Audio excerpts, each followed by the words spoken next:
that existed before Vietnam. But it cannot be achieved by refighting a war that is finished as far as America is concerned. The war was not quite finished when President Ford spoke those words, but the end of the road was in sight. The road led south along the seacoast of Vietnam, refugees fleeing before the advancing enemy. They were joined on the road by South Vietnamese troops, no longer fighting, but running for their lives. 6 days after the president spoke, the last Americans were evacuated from Saigon, many flown by helicopter from the grounds of the American embassy. The next day, the Army of North Vietnam occupied Saigon, and the government of South Vietnam surrendered. At last, the war was over. The war was lost.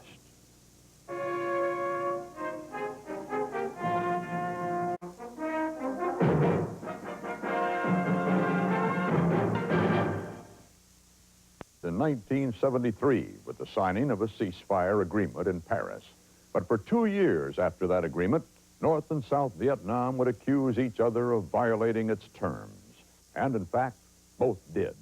The war went on, but the war was fought without American troops. The ceasefire agreement required that all remaining American forces leave Vietnam within 60 days. The ceasefire created another dramatic event in 1973, the release of prisoners of war, including almost 600 Americans. The first group of POWs was released on February 12, 1973, flown from Hanoi to Clark Air Force Base in the Philippines. Most were American pilots shot down over North Vietnam. For all of those aboard these planes, the flight to freedom meant the end of a nightmare. The world was watching on television as the flights arrived in the Philippines. The first ex-prisoner to emerge was Navy Captain Jeremiah Denton, who would later be elected senator from Alabama. He had been a prisoner for 7 years. We are honored to have the opportunity to serve our country under difficult circumstances. We are profoundly grateful to our Commander-in-Chief and to our nation for this day. God bless America. God bless America. The friends and relatives and loved ones of all these men were watching from thousands of miles away, watching from their living rooms, waiting for a familiar face to appear on their television screens. Ike Pappas described the scene in one of those homes. Marion Purcell prayed as she waited these last few minutes, prayed as she had for 7.5 years that her husband would be brought safely home. She gathered her family around her in the early morning hours to watch for a glimpse of her husband, Air Force Lieutenant Colonel Robert Purcell, shot down in 1965 while on a mission over the North. She had received several letters from him over the years saying that he would come home someday. But it was difficult now for her to realize that it was really happening. Marion Purcell had said earlier that she was apprehensive, concerned about the future, about the reaction that her husband would have to the way the family had developed over the past 7.5 years. She even wondered whether he would like the car that she bought. Her apprehension grew as the last of the former prisoners came off the first jet from Hanoi. Her husband was not aboard.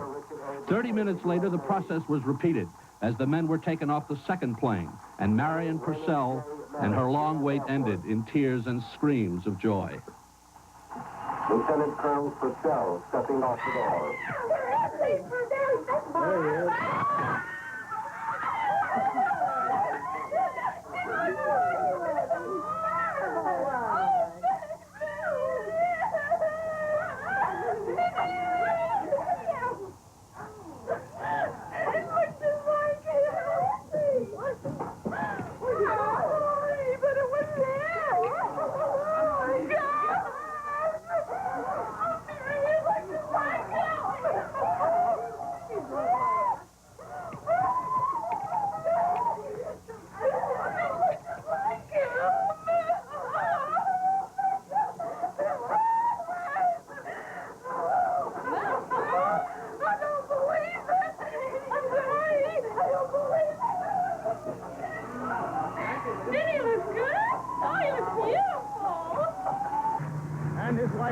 And soon the former prisoners were home, reunited with their families. These scenes of joy were repeated at Air Force bases across the United States. It was several weeks before the last of the prisoners were released.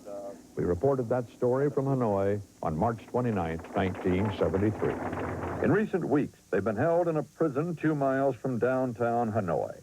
The gate to the camp, called Not Too So, was at the end of a deceptively pastoral lane off a busy street in a working-class district. On the last day of captivity, the prisoners were inspected by this ceasefire's International Control Commission, a formation outside their cells, the half-dressed men grim, unsmiling.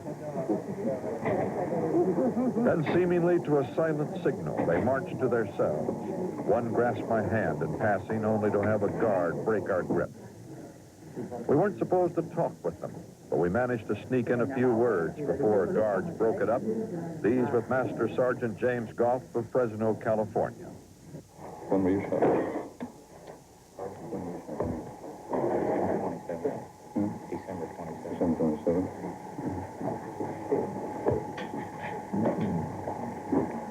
B-52?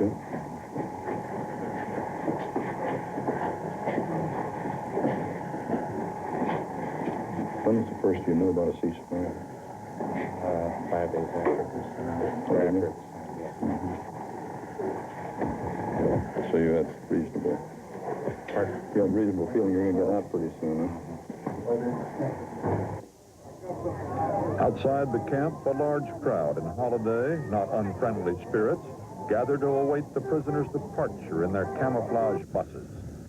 Their route took them past some of their own work, the bomb-damaged Long Bien Bridge, and past the destroyed railroad repair yards, and then on to the airport.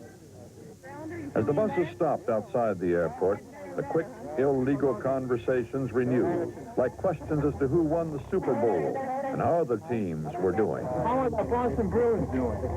Boston Bruins, how are they doing? Boston Bruins, that's not my team. I don't know. Just great to see Americans. Great to see you too, sir.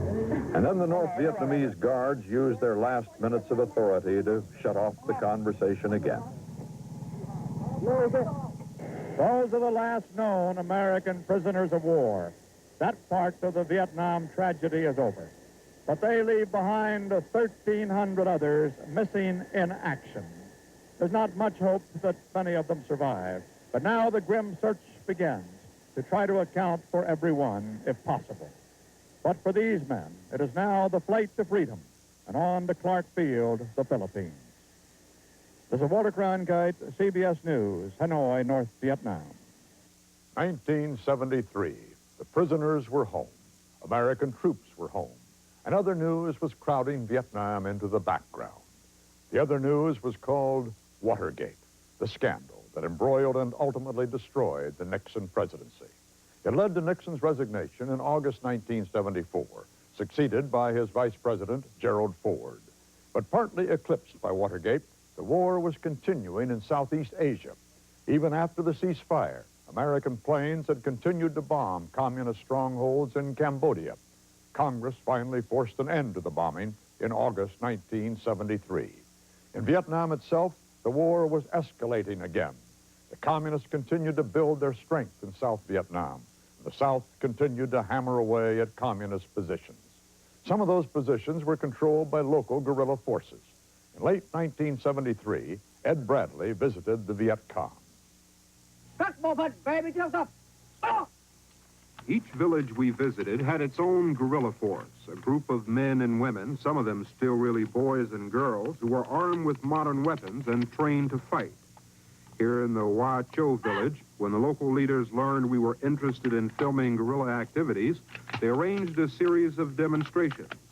Although they scheduled this tour, everything we saw we had seen before or would see in visits to other villages.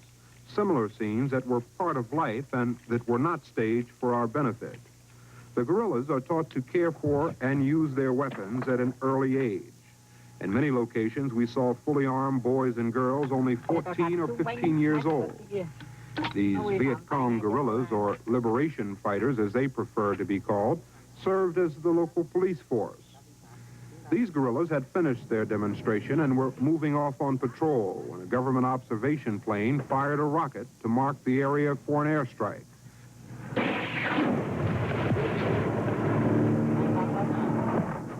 The villagers started for their bunkers, well-camouflaged holes in the ground. In the 2 weeks we spent with the Viet Cong, almost every house had a bunker, and most of them were built with concrete walls, reinforced with sandbags, and covered with mounds of dirt and grass. Within a few minutes, government Air Force jets were on target.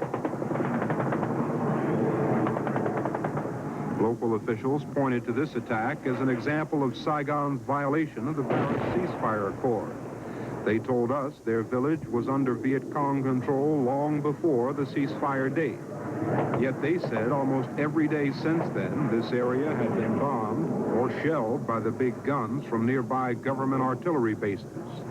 During our 2 weeks with the Viet Cong, we saw planes on bombing runs or heard the shelling every day, and on several occasions had to scramble into bunkers in the middle of the night.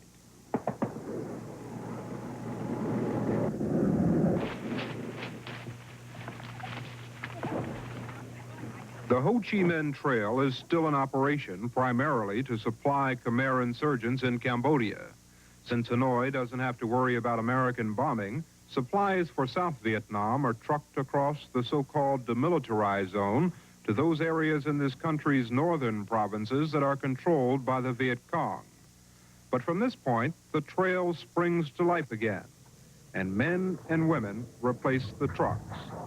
Our Viet Cong interpreters called these people cargo carriers. They are the heart of the Viet Cong supply system. They carry food, medicine, clothing, weapons, ammunition, anything that is needed in the areas of South Vietnam controlled by the Viet Cong. Only occasionally did we see jeeps or trucks during our visit.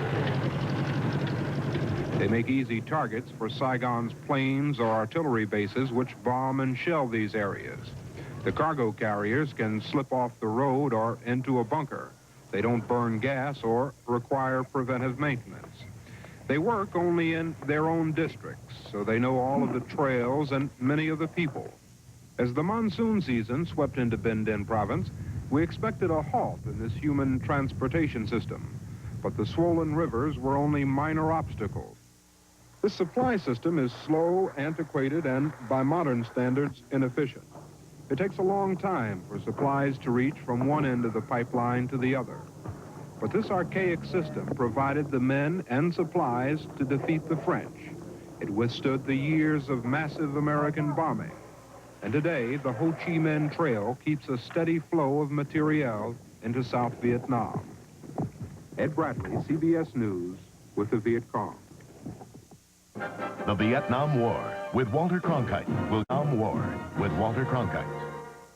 By the start of 1975, it was clear that North Vietnam was on the verge of a major offensive. In January, communist forces captured a province only 60 miles north of Saigon. In March, they attacked over here in the Central Highlands, a large mountainous area, sparsely populated, difficult to defend. The breaking point apparently came when the communists encircled and captured the provincial capital of Banh Mi Thuot. South Vietnam's President Thieu then ordered his troops to abandon the Central Highlands and the northern provinces of South Vietnam. That was the beginning of the end. Charles Collingwood described what happened next. The South Vietnamese forces in the area broke and fled. The civilian population was already moving out, carrying what belongings they could, snaking in a pathetic column along back roads which were still uncut by the enemy. Soldiers and civilians were intermingled, and at times they came under fire, adding to the casualties and confusion. The goal was to reach the great cities of the coast, where they thought they would find safety. They did not know then that there was no safety there, and that their flight had only begun. For already, the North Vietnamese were sweeping down the coast, driving before them new floods of refugees. Outside the legendary former imperial capital of Hue, the South Vietnamese at first put